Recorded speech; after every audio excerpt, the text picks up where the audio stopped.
Hello everybody. Good morning Philippines. Good morning world. I hope na okay po kayong lahat. I'm doing fine. Welcome to our new episode for Cholo Guy with an exclamation mark podcast. It's a Cholo Guy podcast and welcome to the show. So, medyo natagalan po tayo ngayon para sa ating episode na ito. I am so sorry, but we've been really busy. I've been very busy. I've been doing some stuff. We just launched our website, our official website para sa isang business that I have. It's a lechon business and now it's online. I-visit nyo na rin po. If you're listening, please visit www.superlechon.com. If you're within Metro Manila, you can order that. But if you're in other parts of the country, then you can also order. Pero yung ibang products po sa Mexican products, but it's really good and it's really yummy. Crunchy, yummy lechon belly. So please do visit our website. Okay, that's superlechon.com. You can purchase from there directly.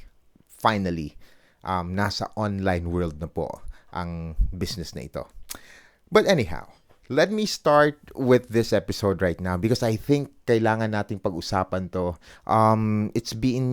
Yung topic natin is being taken advantage of or being used by others. Hindi to madaling bagay because it's actually hard to swallow when you realize na nagamit ka pala. But it is something na dapat pag-usapan at dapat natin mabigyan ng a bit of mapansin. Kailangan mapansin ang mga bagay na ito. So first of all, how did I come up with this kind of topic? It's because I've been watching Apple TV lately and I've seen The Shrink Next Door, the one with si Ant-Man. Yung Ant-Man guy, nakalimutan ko si Paul Rudd ata yun. But yeah, I think that's his name. Pero I love the show. It's hard to watch it though, to be honest. Kasi alam mo naman na real life siya eh. Totoong buhay na kwento. And you also know kung paano mag-e-end yun. Kasi nangyari yun eh. So, every time you see na parang nagte-take advantage na yung isang guy with the other guy at nakikita mo how kind of naive the other guy is, ang hirap panoorin. Parang ayokong panoorin because first of all, I don't want to be a victim. So parang nahihirapan akong panoorin. Honestly, I stopped watching the last 2 episodes because nakaka-hurt siyang panoorin. But I'll continue to watch because I really want to see how being the victim how you are able to realize na niloloko na ako. Gusto ko rin panoorin. So, hindi pa naman tapos yung season na ito. So, I can still watch the last few episodes. Now, I was trying to understand it while having my coffee earlier. Bakit ba ang tao napupunta sa isang situation wherein nagagamit sila? They're being used, taken advantage of. So, I've narrowed things down into 4. First, dependence. Pag masyado kang dependent with your family, for example, with your parents, with your friends, it makes you vulnerable to be taken advantage of when they're already gone, when you're all alone. When you're in the real world and you're all alone and your parents aren't there to help you because you've been too dependent, you will be looking for someone where you can latch onto or depend onto. Now, usually, makikita yan ng ibang tao eh. Those people who are in power and strong, they are going to realize like, pwede ko tong gamitin. I could offer some help and then later on, be in control. Matitikin advantage ka na. Diba? Number 2, exhaustion. Minsan, okay, sa exhaustion, I was reading a blog earlier about a girl who was so exhausted with her life. And then she accepted an offer of a friend to live with her family para makapag-save. Then it turned out na ginamit lang siya. Ginawa siyang babysitter for a year without proper pay. Now that ended the story that way, na parang nagamit siya, di ba? But the real thing why she even started or decided to go there was because exhausted na siya sa buhay niya dahil ang daming failures na nangyari sa life niya.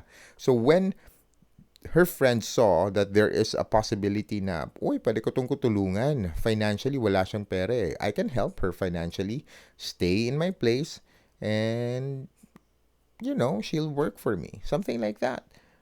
So, exhaustion can also lead for, it can be a reason for people to see na pwede kang mataken advantage of. Kasi pagod ka sa life. Number 3, too much kindness. This one, siguro madaming makaka-relate. Now, I can share a little bit of my experience here. Kasi I had a friend. Oh, sorry, not had. Hindi naman had. Friend pa rin naman kami. So, meron akong friend. And this friend of mine is, lives in Pasay City. Tapos nakatira ako sa Pasay City. This was like year 2016 to 2017 bago ako nagtrabaho outside the country. So, when I was, wala akong masyadong friends eh. So, here in Metro Manila. So, I was looking for some friends that that I know, na kakilala ko. And nalaman ko, uy, nasa Pasay ka pala. Say, let's hang out. So, I would travel from Pasay City going to their area. And going to that place where we would grab a bottle of beer or two. And then sasama siya, siya naman talaga yung kasama ko doon. So, pupunta siya doon, pero 2 blocks away lang siya. And oftentimes, hanggang sa naging madalas yung lakad na yun. And it was because may problema siya sa love life niya, nagkukwento siya, iyak ng iyak kasi pinaasa siya at napunta lang sa wala. Something like that. That kind of story. And syempre, you're being kind to the person. So, kahit malayo at kahit oftentimes ikaw na nagbabayad ng bill ng inyong beer, na-realize mo, pumupunta ka pa rin. Kasi nga, kailangan niya ng tulong. At you're kind. You're kind. You're that kind of person. And then, na-realize mo in the long run, dahil nga may mga kaibigan ka ring iba naman. Oo, I have like a small circle of friends, but I do have other friends as well who are living like farther. Pero every time magkakape kayo or would have dinner, you would always meet in the middle. Hindi yung one-sided lang yung travel unless importante. You'd always meet in the middle. Doon ko na-realize na, am I being too kind? So what I did there, kasi naramdaman ko ng ginagamit na ako neto, I spoke to my friend. I told him na, hey, I'm not comfortable traveling this far anymore. And I am not also, I'm not happy paying the bills of our get-together all the time. So maybe you could pay half of it somehow. And maybe we could meet in the middle ng cities. Kasi I traveled 2 cities from my place going to that area in Pasay. And then siya, 2 blocks lang. 2 blocks versus 2 cities. So, in-explain ko naman, naintindihan naman niya. And then, nag-meet rin naman kami in one of those times. But we're still friends. We maintained our friendship online. Next and last, actually, this is going to be the last one. It's going to be poverty. Aminin na natin. This is kind of serious though, because lots of people ignore their values and allow them to be taken advantage of because they are financially unable. Pero oftentimes, pag nakikita ng tao na kailangan mo ng pera at may talent ka at pwede kang magamit, may skills ka that they need, instead of hiring you, they will take advantage of you. At least, okay naman sana yung i-hire ka na maging trabaho, di ba? Because you offer services, you get paid. As long as nag-agree ka sa pay and then nag-agree sila sa services na i-offer mo, then that's fine. But when a person is going to take advantage sa'yo, what they will do is get more out of you and pay less. And it's because of poverty. Dahil ang hirap ng buhay. Now, here are some ways for us not to be taken advantage of. And para sa akin lang talaga, it ko-contradict mo lang yung reasons why people are being taken advantage of.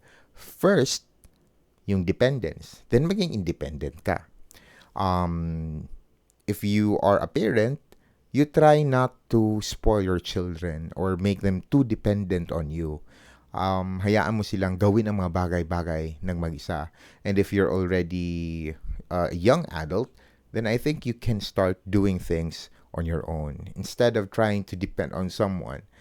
Next sa exhaustion, this is a really hard thing for me kasi pag exhausted ka, yung emotions mo are too crazy to describe.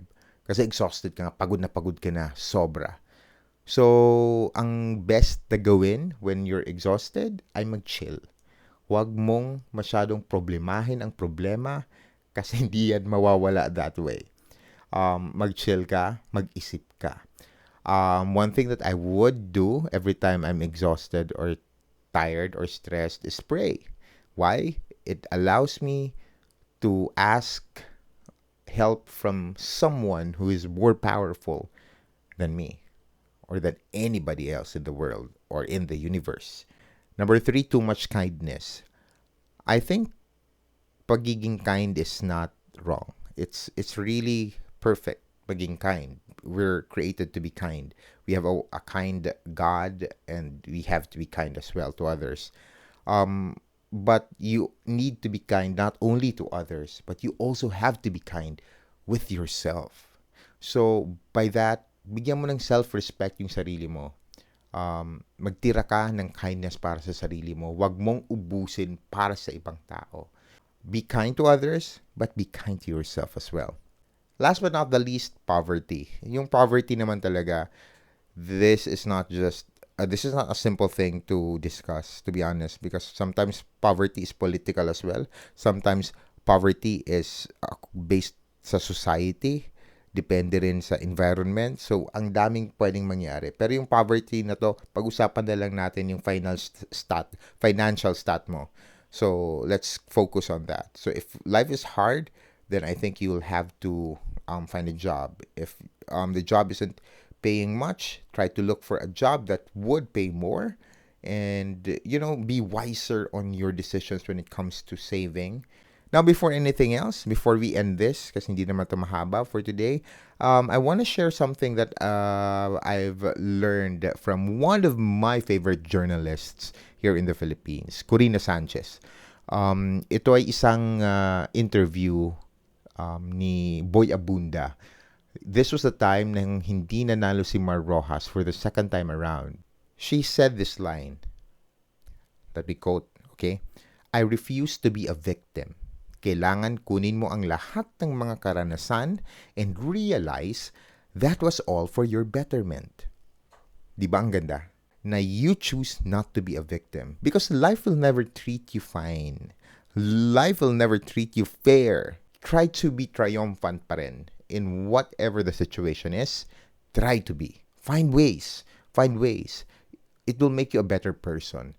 James chapter 1 verse 5. If any of you lacks wisdom, let him ask God, who gives generously to all without reproach, and it will be given him. Now, this is very simple to understand. Kapag walang-wala ka na talagang maisip, nahihirapan kang mag-decide for yourself, ask God. Pray for it. Ask for His guidance, and He will not only guide you, He will assist you. Maraming salamat po. Super duper maraming salamat for joining me for today's episode. I am so thankful that you're still listening. Maraming salamat. This has been Cholo Guy. And please don't forget to follow our fan page. It's Cholo Guy Podcast sa Facebook. And you can also check our episodes via Spotify, Apple Podcast, Google Podcast, and at the same time, Anchor FM. This is powered by Anchor FM. And I want to say thank you for listening. Have a wonderful day.